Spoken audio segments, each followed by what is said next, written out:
If you woke up from a month-long coma only to find yourself right in the middle of a zombie apocalypse, what would you do? London has fallen. A group of unlikely survivors and one really unlikely survivor find themselves in the thick of it, on the hunt for salvation. Problem is, well, the flesh-eating freak bags. I'm going to break down the mistakes made, what you should do, and how to beat the rage virus in 28 days later.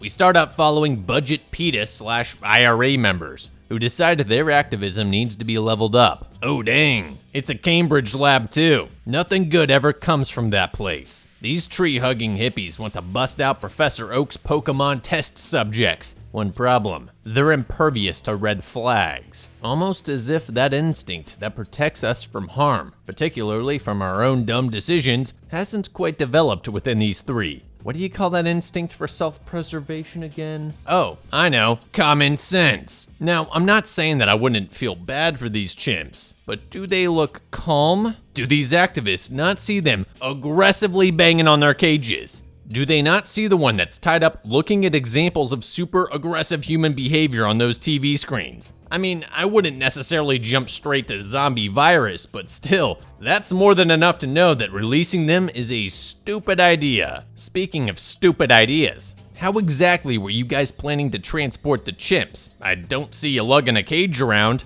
Were you just gonna have a giant chain of hand-holding chimpanzees waltz out the front door of this facility, past guards and everything? Even from your guys' POV, this is profoundly, mind-numbingly bad execution of an even dumber plan. But when Mr. Scientist explicitly tells you they're infected and not to release them, why the hell do you still do so? I mean, what reason would a random scientist have for wanting to keep some chimps safe? I mean, no offense. I'm sure he's not a monster or anything, necessarily. Just a guy doing his job. Not to mention, it appears from the lore that they're trying to cure rage. This was part of the process to find out how to tame enraged chimps. Nonetheless, my point. He wouldn't give his life for them either. So if he's going this crazy about it, he must be seriously terrified, and you should probably realize there must be a reason. As we learn moments later, that reason turns out to be the pathetically insecure containment protocols employed in this lab.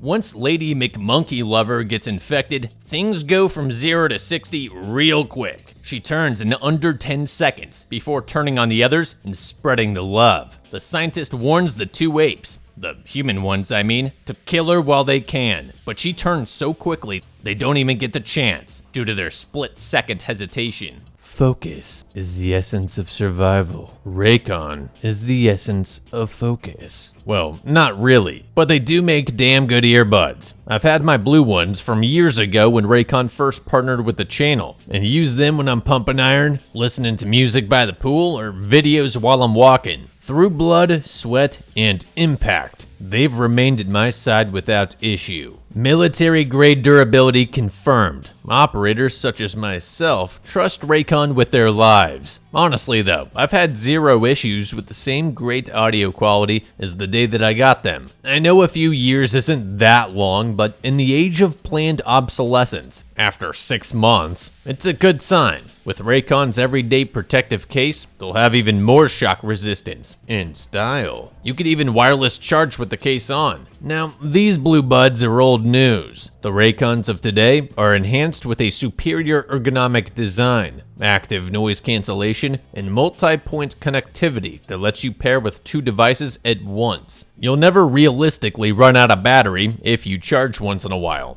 You can go up to 32 hours without charging. Back on that multi-point connectivity. Before, you paired with your laptop only. A wild call appears on your phone. What do? There's no time to unconnect from your laptop and connect to your phone. That's annoying as f. You take the call and can't hear anything because the coffee shop's too loud. Or it's too quiet and everyone can hear you and your friends' 100% politically correct conversation. Now with Raycon's multi-point connectivity, you simply answer your phone, and the rant that would have given your barista a meltdown gets injected directly into your ear canal to be safely locked away inside your skull where it can't get you canceled. Click the link in the description box or go to buyraycon.com/nerd to get 15% off your Raycon purchase, plus free shipping and a 30-day happiness guarantee. What baffles me here is that the scientist doesn't just run and lock them all in. Just some, oh, look over there before you bolt to the door, lock it and just let them all turn. Fuck them. They're intruders and he shouldn't care to begin with. Besides, he knows for a fact that he's got about 10 seconds to escape before they'll be too roided out to care for his warnings. So why waste time convincing the dead when you could leave it to the armed security team consisting of 7 guys and the one gun they all share, because this is still Britain. Since they failed spectacularly to contain this mess, the entirety of mainland Britain pays the price, with 99% of its population succumbing to the rage virus in a matter of days. 28 days later, we cut to Jim, our plot armor-blessed protag messiah, waking up in a hospital. The nurses must have loved him a lot, saving him and only him, going as far as to lock him in his room and slide the key under the door in case he would wake. We can see from the scar on his head and the fact that he was on all sorts of equipment plus a feeding tube that he was likely in a coma after an accident wherein he suffered severe trauma to his head. He wouldn't necessarily know how long he's been out, especially since comas have been reported to feel like the blink of an eye to patients. But I'd imagine he feels like crap right about now regardless. His first priority might seem like hydration, and from a health POV, it would be. However, considering he can see the hospitals abandoned, even with this weird PG-13, the 7 million people in London becoming zombies left 0 bloodstains crap, he'd probably be able to tell that something is off. He walks out of the hospital and into the streets, which, again, are totally abandoned. Realistically, that place would be one giant mass grave, with corpses littered just about everywhere in London. Nothing happens when he openly calls out to anyone that might be nearby, nor when he sets off a car alarm. Lucky for him. He then crosses a bulletin board / survivor memorial and finds a newspaper. I'd actually read that newspaper if I was you, dude. We can clearly see the whole evacuation ordered, military to shoot on sight thing clear as day. I also can just about guarantee that the newspaper would contain a description of the symptoms of the infection, along with how to protect yourself. Probably something like, bodily fluids transmit the virus in a matter of seconds. Do not approach any individual suspected of being infected with the rage virus, as they will rip you apart in seconds and add you to their ranks. Reading would prevent this whole misunderstanding in the church just moments later as well. Not that it really matters, since Jim the King walks past enormous writings on the wall saying, "The end is very nigh." I'm only calling that out because I just wondered about something. How the hell did they even get that up there? Were random churchgoers just standing on each other's shoulders? Or are we meant to believe a priest took out his rusty ladder and put them on the steps of the church so he could graffiti his own church, while zombies were running around turning people into more zombies? In any case, Jim ignores it, so it doesn't matter. He also doesn't dabble in the dark arts of self-preservation, as this would have certainly freaked me out in combination with everything up until now. What I will never, not in a million years, be able to understand is how Jim summoned the courage to actually speak up in this scene. Hello?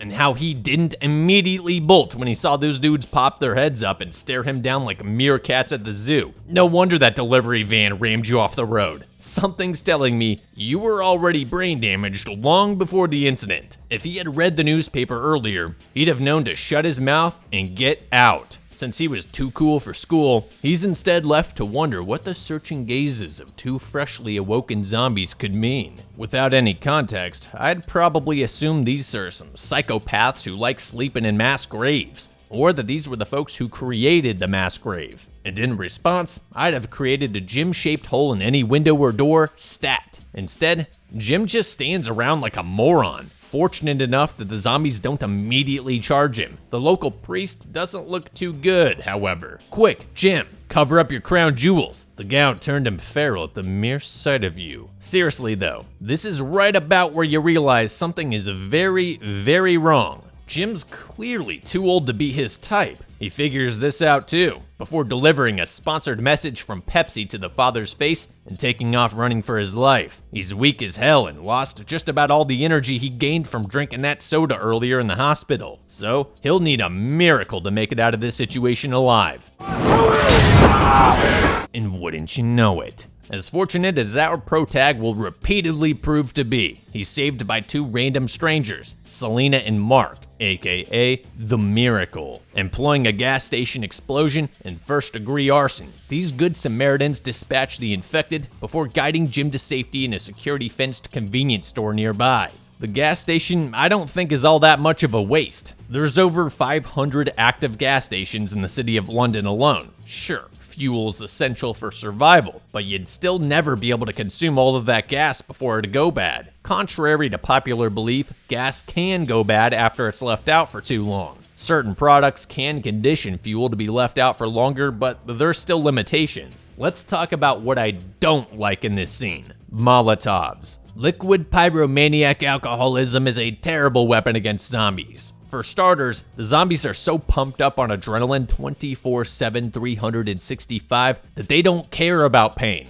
You could actually see the zombies run through the fire here a moment ago. They kept coming until they literally fried it to death. You need quick, reliable, and accurate damage. Realistically, you'd have to throw a Molotov at someone's feet to try to set them ablaze. Throwing it at a zombie may just result in the bottle not actually breaking. Even if you throw it at a zombie's feet, you'd have to do so while they're sprinting at you. There's so many better ways to do this. These are just really, really angry, reality-bound human beings who are completely unconcerned with blocking blows to their heads. A simple melee weapon would be more effective.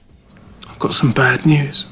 Mark and Selena give Jim the rundown of how quickly things fell apart in mainland Britain. Blockades in London were overrun pretty quickly, but I'm not really sure how that's possible. There would have certainly been armored vehicles within those, and a ton of high-caliber, explosive, or automatic weaponry. I find it hard to believe that, combined with the Royal Air Force's close air support, the army wouldn't be able to stop what are effectively just angry, unarmed kamikaze warriors drawn in by the sound of gunfire. Mark and Selena also make it crystal clear to Jim that this virus is highly contagious. That's it. That's the extent of their orientation. While in relative safety, they need to get Jim up to speed, break it down, make him understand the exact state of the situation out there, everything they know. Here's the gist of what I would tell Jim. The virus spreads rapidly through bites and bodily fluids. Those infected turn into homicidal maniacs overcome with pure rage within seconds. Most of London's population turned within the span of a couple days. Within 3 to 6 days,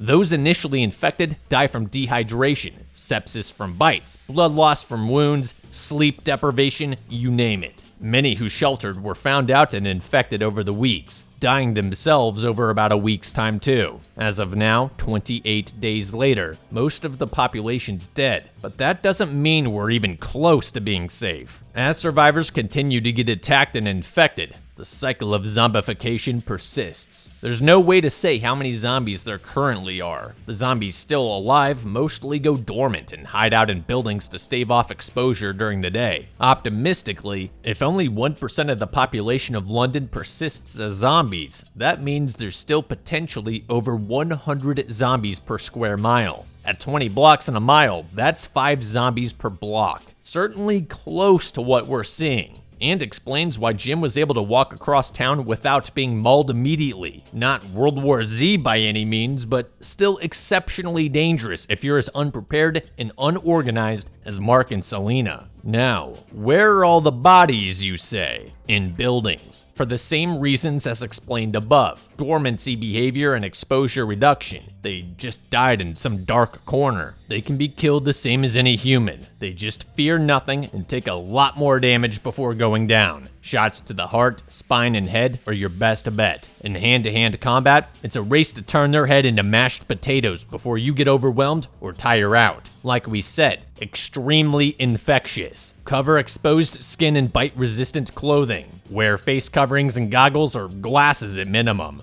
Always have an escape route planned in advance for every step you take. The 3 of them can take on a couple zombies max. If 10 zombies swarm them, they are dead unless they can break contact with said escape route. Now, with 3 members in their squad, sheltered up in relative safety, with some knowledge of the lay of the land, what should they do now? Shelter in place is pretty much the way. Trying to outlast the infected is realistically the only way you don't die in this universe. The virus is too fast acting, and there's too many zombies in general to want to move out to the countryside or whatever. The roads would be straight up The Walking Dead car graveyards, blocked left, right, and center. It's incredibly dangerous to be hiking out of the city. With the amount of zombies there still could be around, we don't know how many zombies are actually left, only vague guesses. We could easily run into a hotspot of 50 or 100 recently infected survivors, or more, especially if we end up in a shit hits the fan situation where we need to go loud, drawing out more and more zombies from neighboring buildings as we're running. The military would also have shoot-on-sight orders as well, making any attempts out of the hot zone right now too dangerous. So, what's the play? We travel in the daytime when zombies are most likely hiding out in buildings, gather weapons. First things first, this movie is from 2002. Back then, guns had only just very recently undergone most of the legislative changes in the UK that are now commonly known. AKA, the guns aren't easily accessible for British residents, without a lengthy process anyway. Considering most really heavy changes only came into play in 1997, so 5 years before this movie's timeline, a lot of people would still have had guns. Gun stores would have been a lot more common than they are today, even in and around London. Pre-2005, more police officers would have been armed in the UK, since it wasn't as highly regulated until more recently. Police stations also had larger armories. There's also several mentions of military blockades in this movie. Those would likely be well stocked with all sorts of weapons and explosives, potentially including the good stuff the British Army has likely issued. My point is, it would have been more than doable to find some guns in their situation, and seeing as they clearly have no problem with moving through the city during the day, they should do so. Fun fact about gun ownership in the UK, suppressors are a very common and welcomed thing. In fact, authorities actually prefer firearms owners to use them, which has led to there being an almost 1-in-2 ratio, meaning for every 2 rifles in the UK, there's 1 suppressor. And even if we can't go full 2A on these freak bags, it's always worth going for a high-velocity air gun, like I talked about in my viral video. Those would be available at a lot of sporting goods stores and are also relatively quiet. While they may not necessarily kill as reliably as a standard firearm would, a clean headshot from close range with a steel, hollow-tipped pellet is bound to do some serious damage. If that's not an option, I'm sure you could procure some crossbows. We all know how effective those are. For close range, a dying light pipe or a baseball bat's better than nothing. I'd even go as far as to say that you would want a blunt weapon as your primary melee to reduce getting an arterial spray money shot. If you get all tangled up, a big ass knife is your best bet at that point. Once strapped up, hit a stocked up convenience store, drop the security shutter, and hold out. We should be able to last a little while here in relative safety.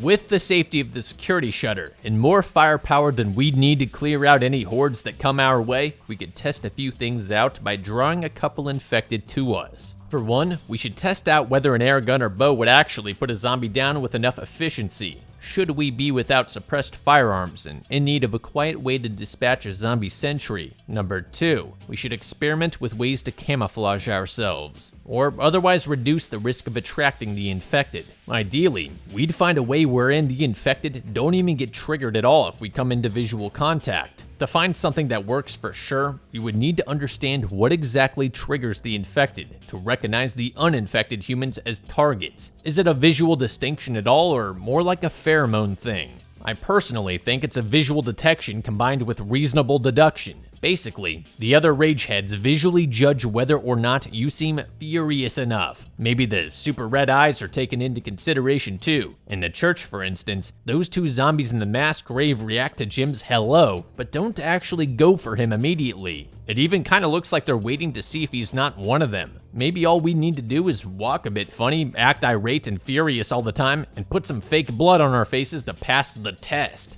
Related to the previous point, we should test whether the infected attack each other in any way, and why. It doesn't look like they do, meaning we can exploit it. I'm sure the scientists that created this virus would be happy to know whether their work actually paid off. After all, they did technically cure human aggression if the infected don't fight amongst themselves, right? In any case, this is important because it helps us gauge how effective a camouflaging strategy would even be. Camouflaging won't really matter if the infected still tackle you to the floor and give you a bite test regardless. And like I said in my 28 weeks later video, the infected may at some point, due to starvation, start cannibalizing each other as well. However, if a zombie ghillie suit can prevent immediate outright attacks from a distance, even if it only gives the zombies a couple moments of hesitation, it's worth it. It's gonna get real tiring sitting in a hole-in-the-wall store for months. It doesn't really provide a truly safe place to expand our operations for a number of reasons. 1. If we find more survivors, we can't exactly take too many more in.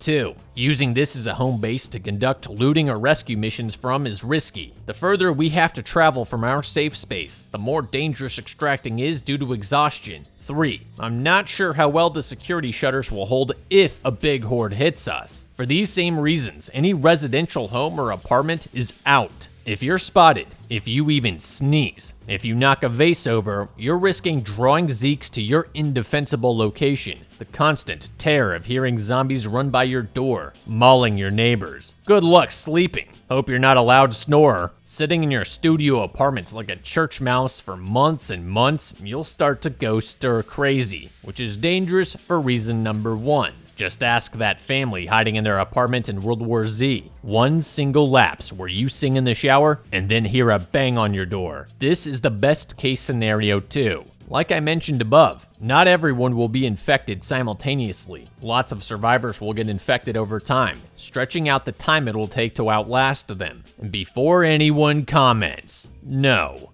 you didn't already do this with the beer flu. For starters, YouTube and the Hub didn't exist back then. Nearly everyone on the continent was killed within a week, and you're surrounded by fast as rampaging zombies solely held off by your utter silence and a thin apartment door. You don't even have the luxury of the CCP welding metal over your doors. Supplies will eventually run low, and making supply runs out of an indefensible location is risky. If a zombie catches you snooping, you have no safe place to retreat to. Lastly, if the military decides to firebomb London to ashes, well, the zombie apocalypse suddenly won't be your problem anymore. All this is to say, we need a better strategy.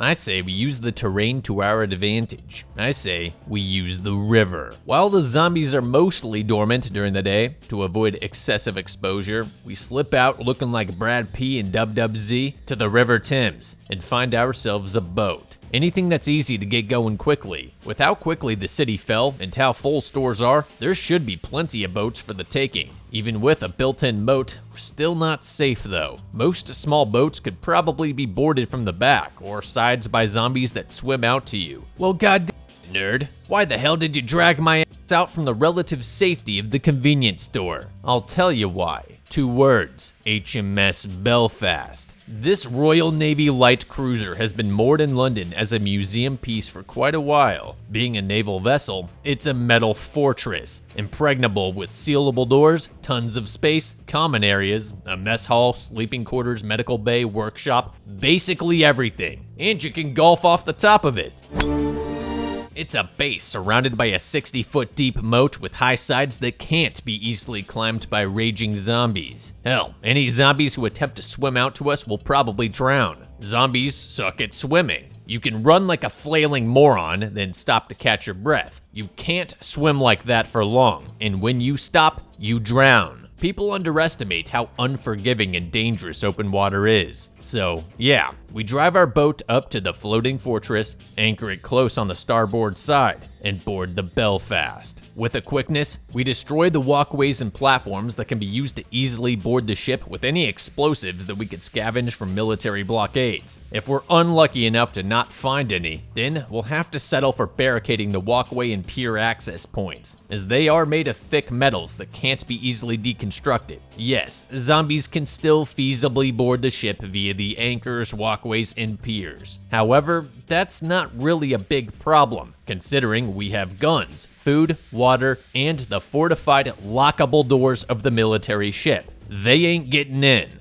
Besides, this isn't the Pirates of the Caribbean. Zombies are not intelligent enough to find creative ways onto the boat. We know the choke points that they're coming through and can slow them down with barriers. From there, posting sentries with automatic weapons should easily be able to hold down the narrow walkway the handfuls of zombies will most likely run at us from. With safety ensured, a boot full of weapons, ammo, food, and water, tons of secured space on the ship, we need to plot a long-term safe looting method, and a way to secure more survivors that can support the Z-War effort and help maintain security around the ship. Realistically, there'd be enough people employing exactly that strategy of just trying to outlast the infected by staying indoors, that there would definitely be more than just a handful of survivors. This also isn't The Walking Dead, and the humans aren't worse than the infected or whatever. These zombies are the danger. They're not even zombies. They got like this rage virus. Therefore, there's strength in numbers, and I'd expect a lot of people to come to the same conclusion instead of fighting amongst themselves. Like Selena, Mark, and all the other survivors in this movie. Putting up signs, SOS messages, and utilizing signal fires are all good ideas for drawing survivors to us. Once we up our manpower a bit to 6+ people, we'll need to prioritize restocking our supplies with looting missions. The entire shoreline of the Thames is full of stores and restaurants within the first block.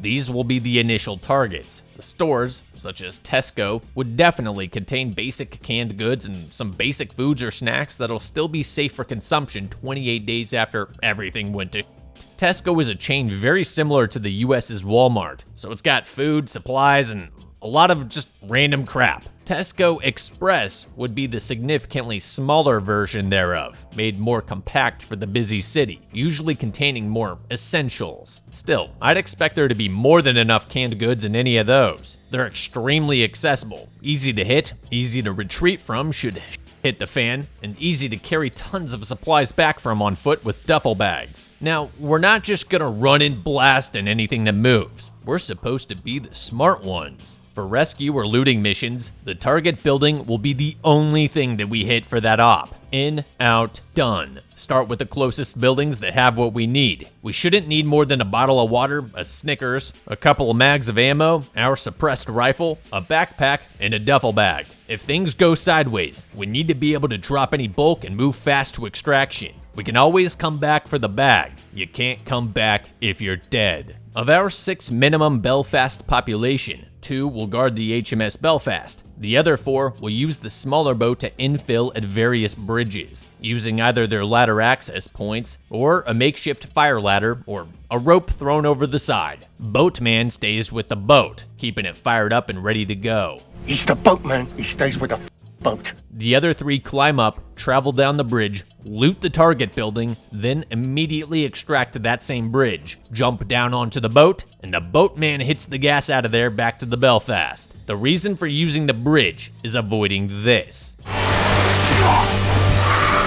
The bridge is a natural choke point that makes center peeling to put chasing Zeds down far easier than trying to cover 180 degrees of shore, where zombies could be busting out from every nearby building, swarming on top of you while you're trying to get each man onto an exfil boat. The boat can also deploy its rescue tubes, so if you need to jump off the bridge quickly, you can quickly loop yourself in the tube before the boat jets out, dragging you away from any zombies swimming towards you. With even more people, we can add a boat sentry topside on the bridge to provide covering fire for the team as they run back. With even more people, we can add an additional lure boat. One boat would utilize its engine noise plus some speakers or a megaphone to lure away the infected from our troops on land. They could easily chill far, far away from the ledge of the shoreline, but close enough to get all the infected to follow them. That gives the other amphibious team a less risky way to pick up and conduct bite checks on team members. It also provides us with a backup for every point of failure, 2 boats on each run, in case one has a mechanical issue of some sort. Providing secure access and preventing unauthorized access from potentially infected crew members or survivors seeking our salvation would be the next key to our prolonged survival. That requires a comprehensive infill-exfil strategy with containment measures. That's why the only feasible way in or out of our base would be through the river, on boats that we could anchor right underneath a Belfast or a bridge. We could drop a rope ladder to get onto the boats. When returning from a mission, the ones on the boat would be checked for exposed wounds and kept on the boat for a little while to be sure, before being given the clear to climb back up onto the base. This would ensure that no stones are left unturned with regards to safety.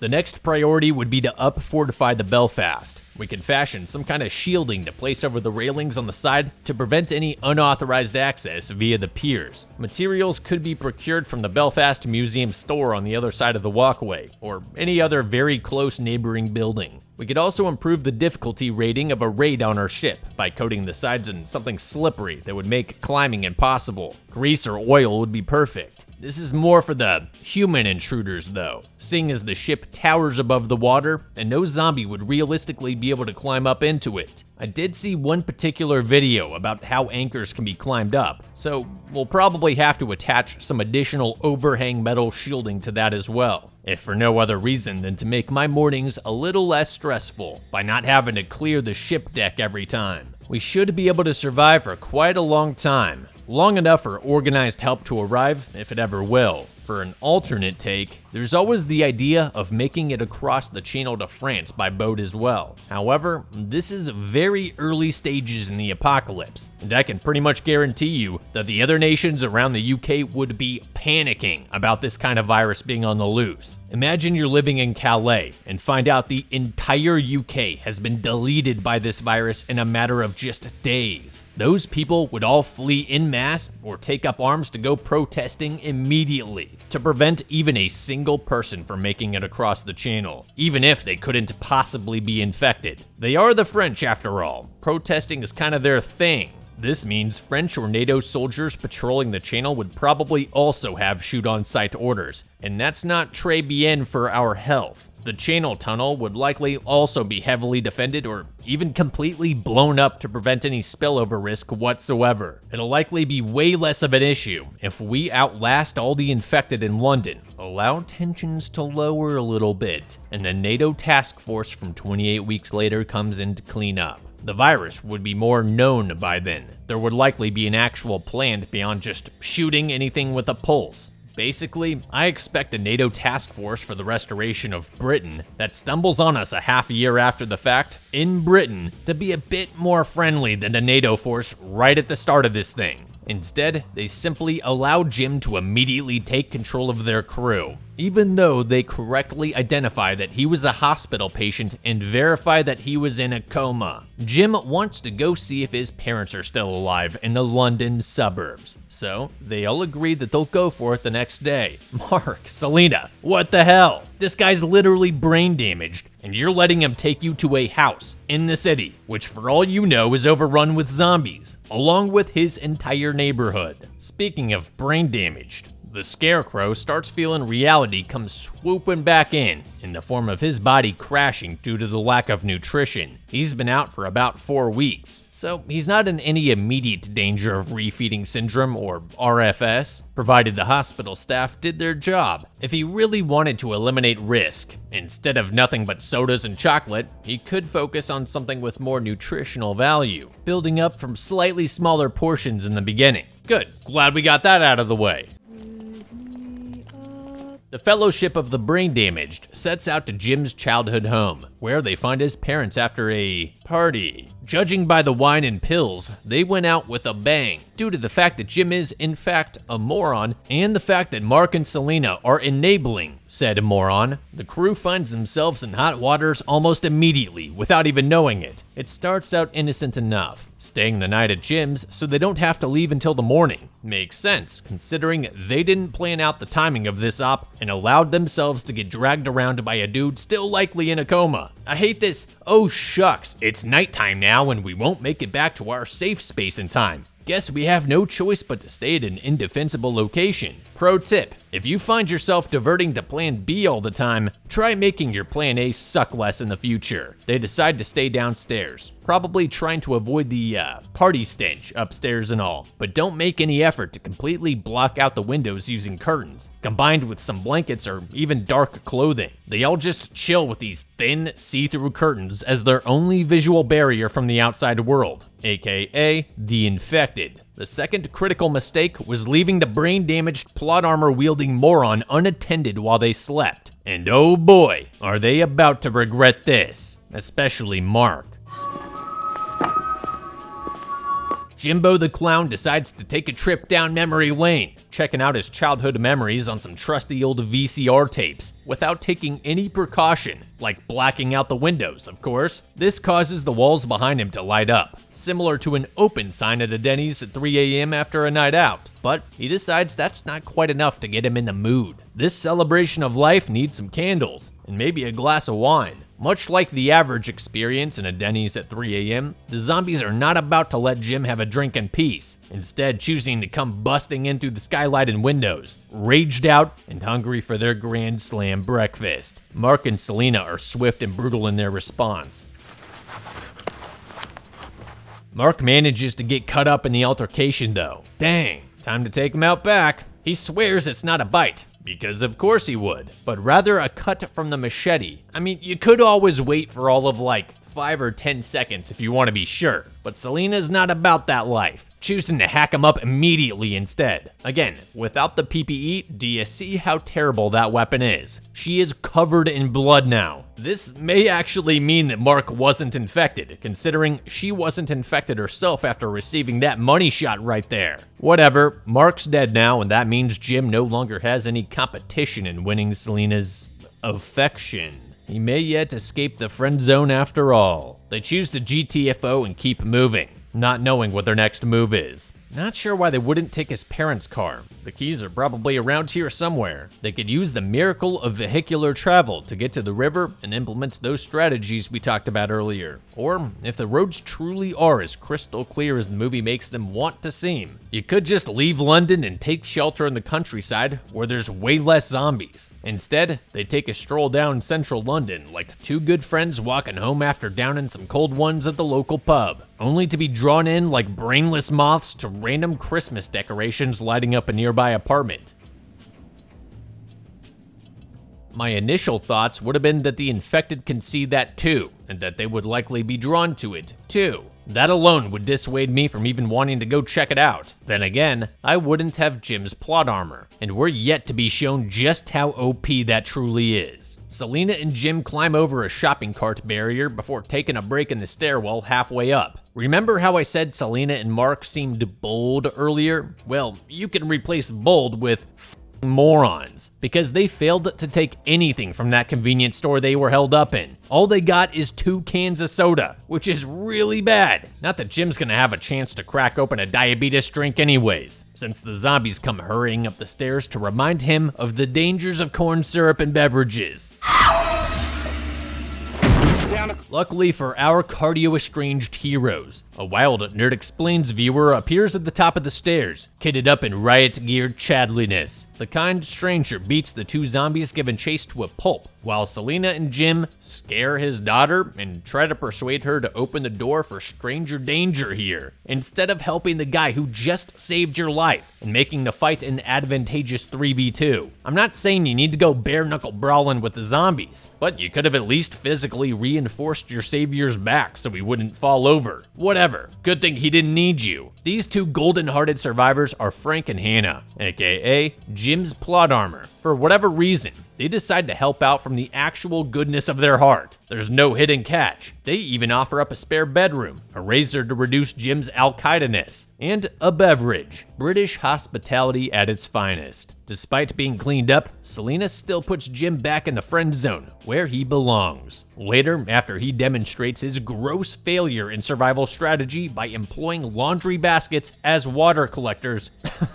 We see Frank sharing a recorded radio transmission with a group. It's claimed to be British Army soldiers that have a hideout way up north in Manchester, as well as a supposed answer for the infection, which these bozos interpret as the cure. I highly doubt that this is a cure, in all seriousness. It takes trained scientists with the appropriate material and monetary provisions months, if not years, to even attempt to cure diseases. Yet we're supposed to believe random soldiers did it in just 4 weeks. That is total bullcrap. You'd have to start asking yourselves why they would say that when it's literally impossible. It's almost as if they want people to be drawn towards them. Considering Selena told us earlier that blockades in central London did not hold, why are we entertaining that a random blockade in Manchester did, in fact, hold? These might just be people posing as the British military to rob survivors of essential supplies. Smells way too fishy. Instead of the safe, boring survival strategy I suggested earlier, these morons are now considering driving across the country. London to Manchester is about a 4 to 5 hour drive under normal conditions. I know this movie makes every single road imaginable seem super empty, but like I said before, realistically, car graveyard. Through and through. It'd be like that tunnel scene that they're about to get into with the cars piled up, except everywhere and constantly. Having actually done this drive before on the highway that they filmed these scenes on, the M1 that runs north-south through the UK, I can tell you right now that even during the calmest moments of any given week, there are tons of cars still driving around. It would take 2 to 3 times as long, at minimum, to make that drive north, and that's for a blockade, which for all you know, doesn't exist anymore, since all the others managed to get overrun.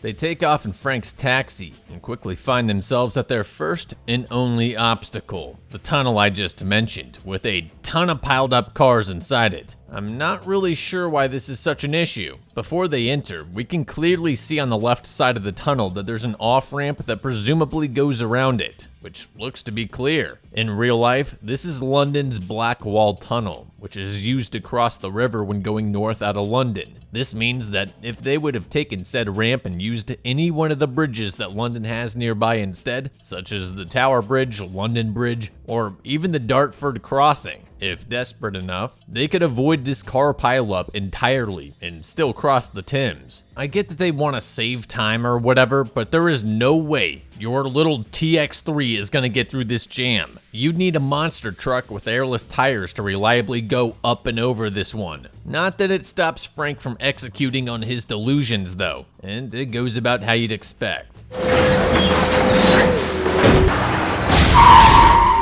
They get to work on the tire immediately, but it doesn't take long for a rogue swarm of medieval plague carriers to trigger a scream from Hannah, drawing in the infected. By some miracle, with just seconds to spare, Hannah changes the car's tire and they bolt. I'm not even sure why we're having a kid do this, rather than literally anybody else, but she does seem to know what she's doing. Even then, I actually timed this tire change, and Hannah executed this under extreme stress, I might add, in about 41 seconds. You may think that that's no big deal, but an actual mechanic takes about 10 odd minutes to do it under normal conditions. Let's say they really tried to speed run it, and with us still not factoring in the adrenaline making them clumsy or anything like that, 41 seconds is cutting it close. That's nearing NASCAR level speed. Hannah, when NATO exfils us to America, go find Dale Jr. While cool, this is probably not the kind of luck any of us would have had if we caught a flat somewhere in the zombie apocalypse. Going around was definitely the safer bet. Now, all certainly having soiled themselves, they make a quick pit stop at a grocery store right at the edge of the city before continuing further. The shelves look stocked to the brim, avoiding any perishables. Focusing on canned goods and water instead would definitely be my advice. Don't get me wrong, I'd definitely be the kind of dude to stock up on some chocolate like the two ladies here, because I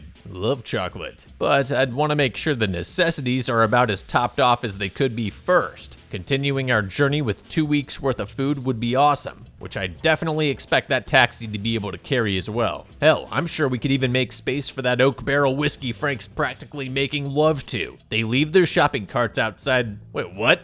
You awful people. Return your goddamn shopping carts. Anyway, after this display of utter lawlessness, the Fellowship of the Brain Damaged continues their journey to the land of the Bruvs up north.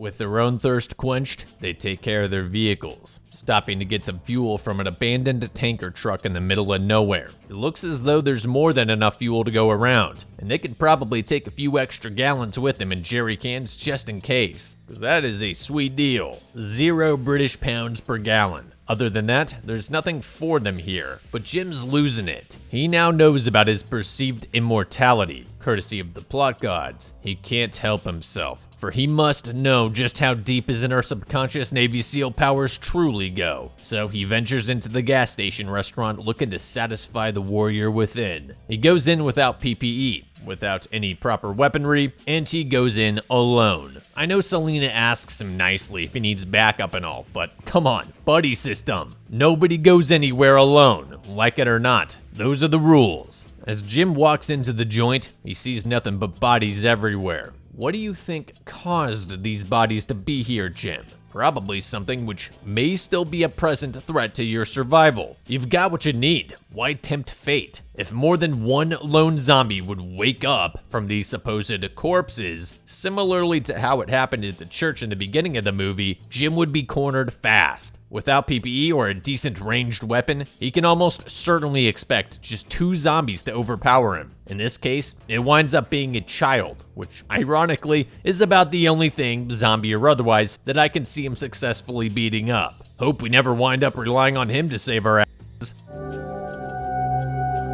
Plot gods make the rest of the journey smooth with clear, empty roads, and even allowing for chill, narcotic-fueled campfires out in the open countryside. They're extremely safe here, which I would never guess since, as I called out in my 28 Weeks Later video, zombies would smell your campfire from a mile away. If this is truly the way it is out here, I can't help but wonder why they would be tempted to continue at all. This place seems about as good of a place as any to set up a temporary base of operations, especially now with some food stocked up and even some animals on this farm to use how they see fit. But even if they weren't planning on staying, where they definitely lose me is feeling so safe that they all take Valium. All except Frank, of course, because he has actually got an above room temperature IQ. I mean, come on. If anything would happen while they're completely knocked the hell out, they'd be running around as zombies before you could say plot armor. There's also the risk of drug-induced nightmares to consider, since if you start screaming in your sleep, you'll probably draw in some more infected and die. Fortunately, Frank's the man for the job once again, waking Jim up from his nightmare before it could escalate to that level. Except for his one slip up in the common sense department earlier in that tunnel, this guy's a saint. A golden-hearted and useful person to have guarding your back in the apocalypse. Jim does not deserve his kindness, in my opinion.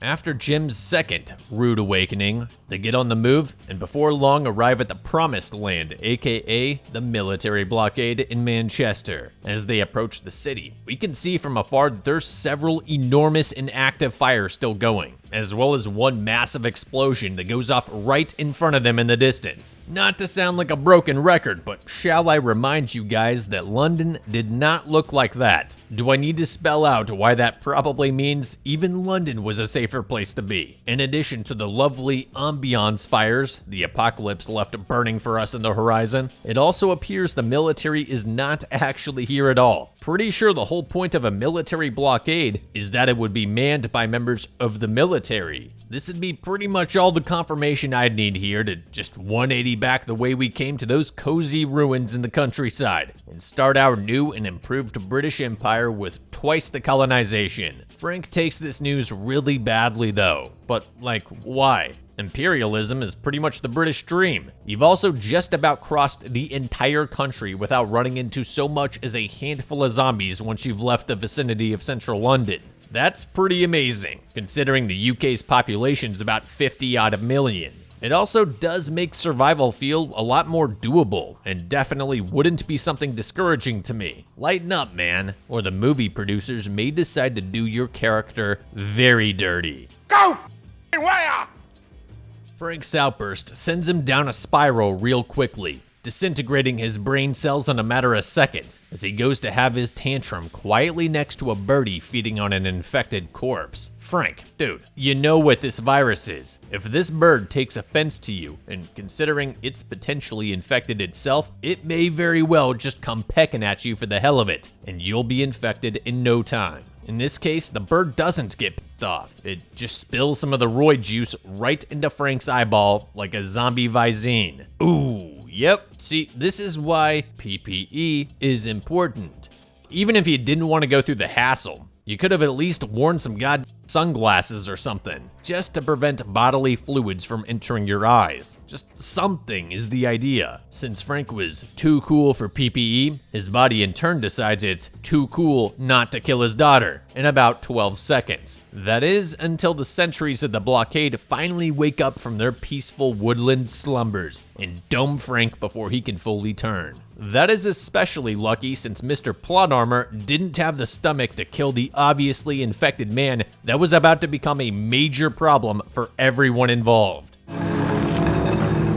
With the crisis averted, the soldiers take them to a lovely house in the middle of the forest, completely fortified with fencing, barbed wire, and even landmines. Not to mention mounted machine guns and a handful of trained British Army soldiers to man all of this equipment, under command of Major West. Nice. It looks as though this crew may be getting a lucky break yet. So these are the infamous saviors that have found an answer to the infection. Can't wait to see what that means. Major West has managed to survive here with a handful of his men, after attempting to defend the blockade that they were just at, and failing to do so. Again, I wonder where all the bodies were if so, since it sounds like they must have killed hundreds of people in and around the blockade. Jim gets a little tour of the facility and is introduced to the Major's pet zombie. Seems these guys are doing a little experimentation of their own. Nerd Explains approved. The survivors are treated to a fancy dress welcome dinner, prepared by none other than the anti-Gordon Ramsay of their squad. Things progress from lamb sauce to lambs to the slaughter quicker than these lads can say beans on toast when the siren goes off, meaning infected at the gates. The soldiers immediately rush to their positions and absolutely wreck the zombies in record time. They seem to be getting a genuine kick out of it too. See, this right here is basically what I imagined as well when I thought of the zombie apocalypse. The army playing in real life Left 4 Dead is something I'm sure would be very real for a lot of military units. Unfortunately, the Valor quickly makes it down to the rung appendage for all but 1 or 2 soldiers,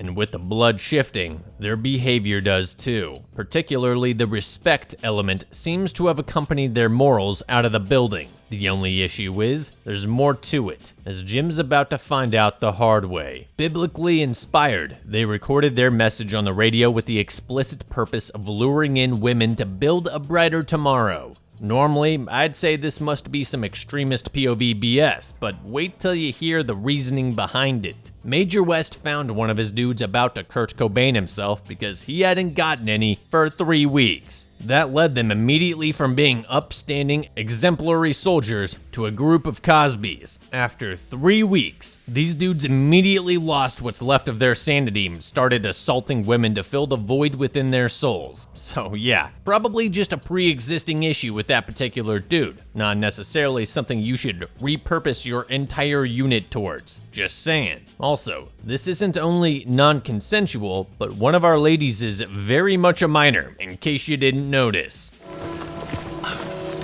In an effort to purify the British countryside from what little standards it once had, Jim, as well as Sergeant Farrell, the one soldier with a conscience amongst these degenerates, are sent away to be disposed of. For some reason, they only send 2 soldiers with rifles out to do the job, and don't just immediately shoot them in the back of the head out in the courtyard. I get realistically that it's unlikely they'd be overpowered, but there's still the threat of zombies. 2 people are much easier to overpower than 4. As for our heroes, being herded to your own death like this is a tough situation to be in. If you try to resist too much too soon, you're just gonna get dropped before you reach your final resting place, aka the mass grave they're walking towards. You need to wait for a solid opening, a distraction to occur, or somehow improve your odds. In general, running for cover's probably the best play. Realistically, trying to 1v2 trained and armed soldiers as an untrained scrub is bound to end badly for you. When they arrive at their mass snooze fest, Farrell is the first to be taken down, since he was talking too much. Jim takes advantage of the drama-induced distraction opportunity and takes off running towards the roadblock amidst the chaos. The two soldiers, desperately outnumbered, retreat back to their base. Mr. Plot Armor has decided that enough is enough. He's had it with these Brits in this base. His first order of business is to remind them of the Blitzkrieg by blasting the sirens from the blockade. The taunt works so well that the Major himself comes out to personally cap his crowd out.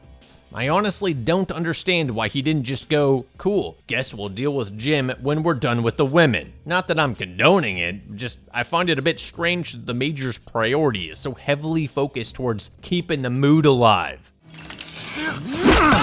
At the blockade, we see how Jim managed to land that role in The Dark Knight, and why there was so much speculation that he'd be playing Batman rather than Scarecrow. He's straight up pulling out ninja moves. The poor private with his L-85 hasn't got a clue where Jim came from, before he's mounted in the front seat of the military SUV like some giant warning to Major West. What's even dumber than this weird development in the plot is that Major West came out here with only one person. I'd argue that there's a need for a greater presence. Besides, having 4 guys at the blockade and 5 back at the mansion would still be a great distribution of force and provide both teams with sufficient protection and manpower. There's also no way in Gotham's emo that Jim would be able to Batman 4 soldiers with rifles. Not that 2 isn't already a stretch. Fortunately, West is smart enough to recognize when his enemy is a legitimate threat, even if he doesn't buy into this guy having suddenly become a ninja. There is also the fact that he notices his man's rifle is missing, meaning Jim likely has it in his possession. He heads back to reinforce the soldiers of the base, and to warn them, of course. Jim, meanwhile, is planning more or less the same. He's gonna bust out the girls all on his own like a hero. Let's talk strategy real quick from his perspective. The mansion, which is realistically the Trafalgar Park country house, is surrounded by forest on all sides. We know that the soldiers have laid out a minefield out front and that they have sentries posted. Approaching from the flanks would seem like the easiest play. Jim could take up a prone shooting position within the tree line and basically play this one out guerrilla style. Pop one of the sentries, retreat from the position back into the trees, come out on the other side a while later, pop another sentry, repeat. Ideally, you would force people out from the base to come look for you, into wooded, hilly areas. There, in a defensive position, you can pick one off and take off running. Doing this successfully, you can significantly weaken their forces before you ultimately kind of do what Jim here does, which is to post up by the windows externally around the building and catch the final few soldiers off guard. Now, I know you guys may be thinking, but this guy probably can't shoot accurately. Well, yeah. He also shouldn't be able to fight well enough to kill a trained soldier and take their rifle. Yet, here we are. And trust me, after you see what he actually does, you'll more than believe in his capabilities to Chris Kyle headshot a sentry from 500 yards away on the first shot. If we're talking true realism though, the only legitimate play here would be to leave the girls to their fate. 9 soldiers, or rather 8, if we want to give Jim the one guy he killed for his rifle as a beginner's luck reward, would certainly be able to take Jim down without even breaking a sweat. So from that perspective, there's no way Jim can do anything to help Selina and Hannah without having about a 99% chance of death. Literally lottery levels of luck would be required to pull a rescue op off, or in this case, insane plot armor. So what does our now shirtless for some reason British Batman do? He sneaks into the compound and frees the soldier's pet zombie, unleashing him into the mansion. This guy is part of a budget PETA too, and he believes no zombie should live their life chained up in someone's backyard. Seriously though, this is a terrible idea, dude. Even for you. Everyone's gonna get caught off guard for sure, which means the soldiers that are likely about to, or are already having their way with the 2 unfortunate ladies, would turn and attack the ladies instantly. You're effectively gambling with their lives for this play, in the hopes that they'll be able to seize the opportunity and break contact. You're not considering that they could have been restrained or drugged, which would effectively make them free kills for the zombies. Speaking of our unfortunate ladies, while Jim's out having the weirdest and most outrageously plot-influencing glow-up I've seen in a while, They're getting just constantly harassed by the overbearing soldiers. Selena played along with the soldiers earlier so that she could get some time alone with Hannah. She gave her some feel less pills, so Hannah wouldn't be entirely both emotionally and mentally barren for the rest of her days from the events of the last 24 hours. So like I was saying earlier, free kills for the zombies. Things go from 0 to 60 real quick when the zombie makes contact with the soldiers and they start multiplying near instantly. Luckily, Hannah and Selena do manage to get away. Meanwhile, Jim uses the chaos and confusion to sneak around the mansion, killing anyone the zombies didn't get to in time, directly or indirectly. He's even sneaking around in hidden doorways. How do you even know about those? Hannah manages to get away from the chaos and hides behind a large standing mirror, which the zombie stares into for a while, potentially questioning what has become of him, or just like checking himself out. In any case, it eventually dissuades him and leaves Hannah safe and sound. She eventually links up with Selena again, just as Jim swoops in for the last soldier standing in the way of him breaking out of the friend zone for good. Selena initially thinks he's infected, but hesitates to cap him. There you go, Jim. Now you're the hero that Gotham truly deserves. Honestly, this entire sequence of him as a one-man army just feels like a fever dream that he'd be having while slowly bleeding out at the mass grave, had he actually been shot there. But alas, this is apparently real. They go to make their escape using their taxi, but not before Major West sends Jim off with a goodbye present in the form of an abdominal gunshot wound, aka a "we're leaving your ass for the zombies" ticket. Hannah feeds the Major to one of his zombified soldiers on a silver platter before they ram through the front gate and make for the Scottish border. A while later, Jim wakes from his wounds in what honestly looks like a sweet vacation home. They've taken my scavenging advice to heart, I see, judging by all those canned goods in this nice functioning shelter. At least this time, Jim earned the saving graces of Selena's medical knowledge, given he actually saved them. Hearing a jet flying overhead, they head outside to signal the plane for rescue. It's meant to be a Finnish Air Force jet, though this is never explicitly confirmed. It's a cool scene and all, but I wonder why they didn't just spell out help or SOS. It'd get the same message across, but would likely take a lot less effort, materials, and time to make. With the jet not instantly strafing them out of existence, we're led to believe that they extracted after this encounter, as the movie ends. Of our original characters, Frank and Mark were the only ones to die. Mark was a moron who, in spite of surviving 4 weeks in the zombie apocalypse, did not recognize the importance of protective gear and ranged weapons. Frank, on the other hand, just couldn't accept what was honestly still a pretty good situation, causing the luck gods to turn against him. While things turn out nicely for the survivors in the end, I do believe a lot of grief, travel time, and death could have been saved by simply building shelter and surviving from around the River Thames instead. For these reasons, I think 28 Days Later was beaten. Moral of the story: lab security prevents zombie outbreaks.